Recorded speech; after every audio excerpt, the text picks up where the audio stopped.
Coming up on Life on Air, he's the founder of Gotcast.com and one of the most influential agents in the hosting industry. And he's got some phenomenal news for you diehard hosts. We will see a return to traditionally talented television hosts that can bring us from point A to point B and carry a show. Plus, if like me you wonder how Khloe Kardashian got the X Factor co-host job, Alec has the insider answers. In X Factor, they've obviously made a point to hire judges and hosts who have other shows, who have followings online, who can get TMZ articles written about them easily, because it helps spread the word about the show. Top Hollywood host agent Alec Shankman, next on Life on Air.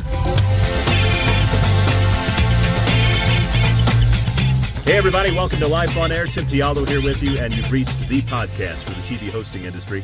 My job is to connect you with the experts and to help you to become the best TV host you can be. Now, just a quick reminder before we welcome my guest today, if you haven't had a chance to check out my new book, Host Your Own TV Show, simply go to hostyourowntvshow.com. There's a video there that'll tell you about the book. And also, if you buy the book, I'm going to give you some additional video training and a free ebook about the fundamentals of being on camera. And once again, that's hostyourowntvshow.com.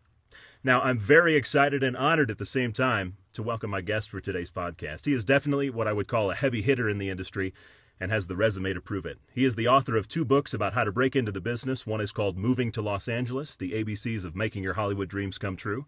The other is Moving to Los Angeles, the ABCs of Getting an Agent. And he certainly has the credibility in those areas, as he has worked for 6 years for the Abrams Artist Agency, and then he went to be the co-founder of and CEO of Gotcast.com for 3 years, and now he moved to his current position where he is the co-head of alternative and digital media at the Kaplan Staler Agency. He certainly knows what this business is all about and where it is going. Alec Shankman, great to have you on the podcast, man. Pleasure to be here. Thank you very much, Tim. Hey, you're welcome. So I want to talk about some of the things that you have going on. I know you're working with a lot of big folks. Brandy Glanville, one of them with the Real Housewives of Beverly Hills. But one big blockbuster move that has been happening for the last year and a half here has been Duck Dynasty. And I know you were kind of involved in the genesis of that. Can you talk about it a little bit? Sure, yeah. Over the last couple of years, the outdoor and you know, quote-unquote redneck space has become extremely popular with many of the cable networks, you know, History, Discovery, Nat Geo, A&E, etc. And one of the deals I was fortunate to be a part of was helping to put together the deal to bring the Robertson family to A&E. And, you know, it became Duck Dynasty, which is now a smash hit show over with A&E, and probably, if not the highest rated show they have, certainly one of the top few. And it's been extremely successful for all involved. Now, you've certainly been a pioneer in the industry in terms of, you know, kind of the shift from, you know, scripted dramas and things like that now to, you know, unscripted television and representing talent. Certainly TV hosts have been part of that.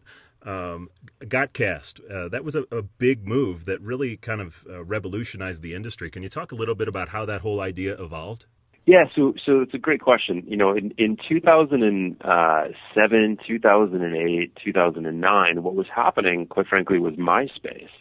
And it was a really interesting time because all of a sudden, at the agency level, we were starting to find folks online that were extremely talented, and these folks were leveraging social media to become famous. And although she perhaps hasn't channeled it in the right ways since then, Tila Tequila was an amazing example of somebody leveraging a site like MySpace to become a household name without the help of Hollywood at all. And so as we started to explore that site further at the agency side and started representing talent that we were finding on there, you know, we realized that there was a real need and you know, a real desire from talent and agencies alike to connect in a new way. And so the problem with MySpace was ultimately that it was a very large, slow-moving site, and you often got caught up with, you know, funny puppy videos and you know, 13-year-old kids networking, and it was difficult to find the pure talent on there. So the idea behind Gotcast was, let's take all the interesting things about MySpace, the social networking ability and the ability for folks to kind of connect with Hollywood and talent and vice versa in a new way, and just build it exclusively for the entertainment business. And so Gotcast launched at the end of, well, I guess it would have been early 2008, and took off from there. Now, it's said that you've cast for over, I think, somewhere around the range of 10,000 TV projects, you know, with Gotcast. That number Probably closer to hundreds of thousands now, actually. Yeah, no kidding. So I want you to, for people who are listening, and certainly the population outside of LA and New York, they're wanting to know, is it possible? Can I get to the big time? Can I do the things that people say that you can do on Gotcast and other casting sites? You're an agent in Hollywood, and you certainly are at the forefront of what's going on in the hosting industry. So maybe talk to people about, what the possibilities are and how they can move forward using sites like Gotcast to get out there. Sure. So there's certainly no lack of online casting sites. They've been around forever, and the Craigslists of the world have been doing those types of gigs forever too. The issue is that you have to look into the legitimacy of each site. And so there are certain businesses that launch, and I don't want to get too specific and throw any other companies under the bus, but there are certainly businesses that launch in that space that are really great at marketing themselves online, but have absolutely no relationships within Hollywood. And so the casting calls that are being posted aren't necessarily legit, and or the submissions aren't necessarily going to the right places. Whereas certain sites like Gotcast, where they were launched by Hollywood insiders and run by Hollywood insiders, you can rest assured that the casting calls are legit and that the submissions are going to the right place. And a good way to tell is that you can go through a site like Gotcast and find all sorts of testimonials and success stories from talent that have used the site, as well as profiles from genuine Hollywood executives that are actively using the site to find talent. And so in those cases, you still are as talent, you're still up against all the other great talent out there, but you can at least be assured that your submission is going to be seen, it is going to go to the right place, and that if you're qualified for the job, you've got a shot. Now, you and I certainly speak to the same audience through the books that we've written, and there's a lot of people that go on Gotcast, and the question I hear from a lot of them is that they want to know, do I have a legitimate shot? If I don't live in LA or New York, I live in, let's say middle America, and I work my butt off and I do good on camera, if I go on there for an audition, are you telling me that I have a legitimate shot to possibly, maybe do a network show or at least something along those lines? Absolutely. And for years, talent from all around the country have been being discovered through various ways and ending up on television. And Gotcast has certainly helped people from coast to coast to find work, by the thousands. Now, in today's market, what's even more interesting is that the shows that are rating well on television, and many of them aren't even necessarily traditional TV hosts, but talent in general, be it a housewife or a duck hunter or a gold miner or whatever the case might be, most of this talent doesn't live in LA. And so, the Duck Dynasty guys live in southern Louisiana. My guys on Swamp People they live in northern Louisiana. My guys on Swamp People live in southern Louisiana. My guys on the Wicked Tuna live in Boston, and the Gold Rush guys are from Oregon, and so on and so forth. So there's certainly a new appeal on television for producers and network execs to find fresh-faced talent from around the rest of the country that people perhaps haven't seen before. Now, for TV hosting in particular, and I've talked to a few other agents about this, and there's certainly an evolution going on, and I know, Gotcast has kind of been at the forefront of that, where it's not just good enough just to be a TV host anymore. You kind of have to have an expertise or some sort of knowledge of another industry to be able to really connect with an audience. Talk about what you kind of look for when you are looking for talent to represent. Sure. So, the industry and the specific opportunities therein ebb and flow. And in certain times, work for hire hosts that can simply read a teleprompter and look good doing it are in high demand. And at other times, incidentally now, they're not. And so you have to follow the patterns on television and figure out what we all watch the same shows. And so you got to see what's out there, what's interesting, what's rating well, and what is there more of these days. And these days, it's a combination of docu-soap programming where you're following interesting people doing interesting things, and then genre-specific programming, be it DIY or home space, or be it real estate, or whatever the case might be. And so, given that each channel these days has a specific brand, and the programming follows those brand mandates, the talent that they hire is typically consistent with the mandate. And so if you're talking about HGTV, it's unlikely that somebody that can simply read a teleprompter is going to get hired, whereas it's very likely that somebody that can discuss real estate and can discuss design properly and come across comfortably doing it, it's much more likely that they'll get hired. Well, let's talk about one of the other avenues that people try to get on television. They think, well, I can't get a TV host job. I haven't landed an audition. Maybe I should try and audition for a reality show. And I know you've done cast ones like The Bachelor and The Real World, Big Brother, Wipeout, America's Got Talent. Is it a wise choice to try and take that route and be discovered, or is that, going to end up costing you in the long run? You know what? I think that there's certainly risks with being a contestant and or participant on reality TV, but there's certainly rewards as well. And I think that as long as you don't go on those shows and make a total fool of yourself, but rather, come across in a good but entertaining way, then there are a lot of talent coming out of those shows that are doing really well. The Bachelor has certainly spit out some talent that have gone on to do amazing things who started as contestants. And there's even things like this, this girlfriend of the quarterback that was recently seen on a sports broadcast, who simply because of all the media and buzz that was created by her sitting in the bleachers is now getting major jobs as a host in Hollywood. And she's beating out folks that have lived in Hollywood for 10 years and taken all the classes that you can and polished up their skills the best that they can. But in certain cases, you just got to get on TV. You just got to get some buzz going and leverage it to the best that you can. And the opportunities can be endless. Now you bring up a great example there. I think you're talking about the Alabama quarterback's girlfriend.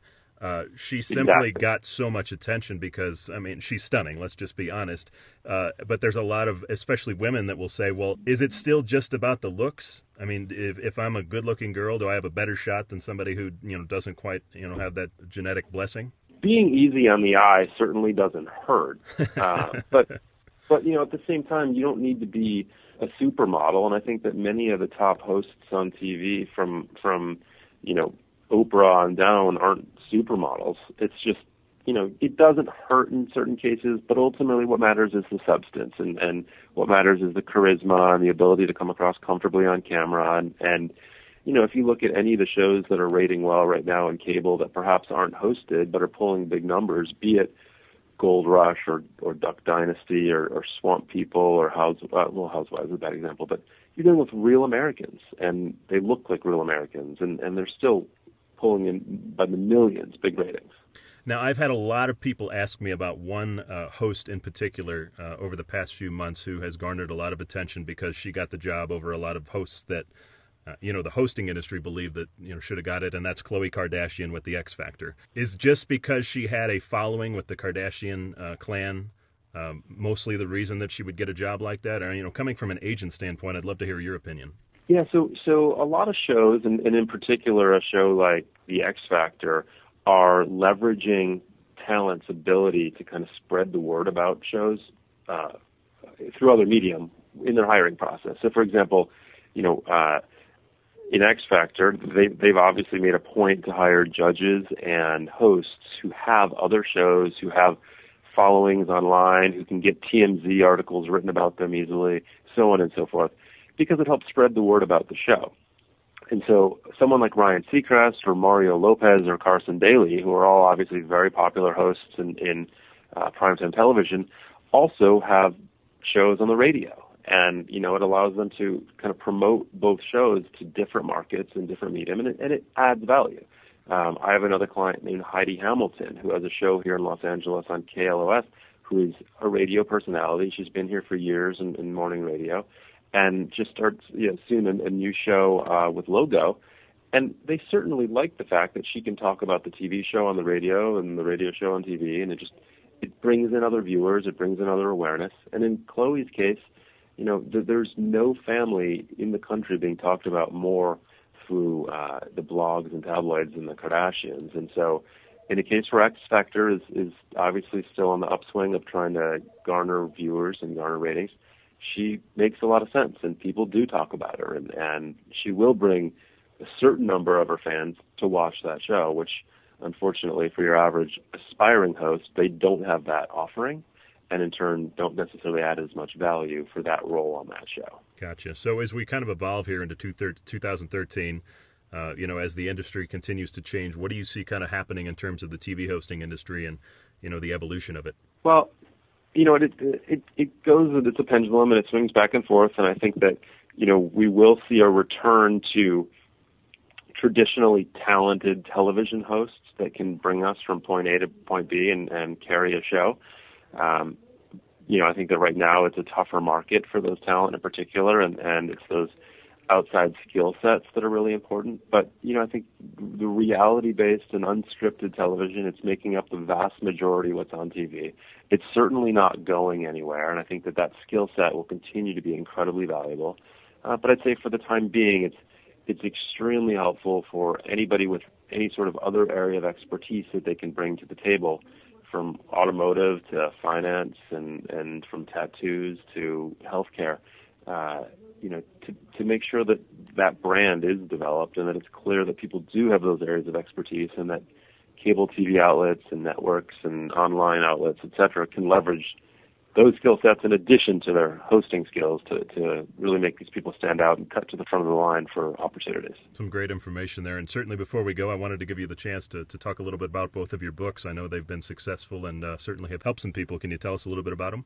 Sure. So, over the last 10 years that I've been in this business, I've sat in on a lot of workshops, a lot of classes, and perhaps thousands of meetings with various talent. And then, my time at Gotcast, where I was dealing with hundreds of thousands of members of ours that ultimately had all the exact same questions as everyone else that I came in contact with.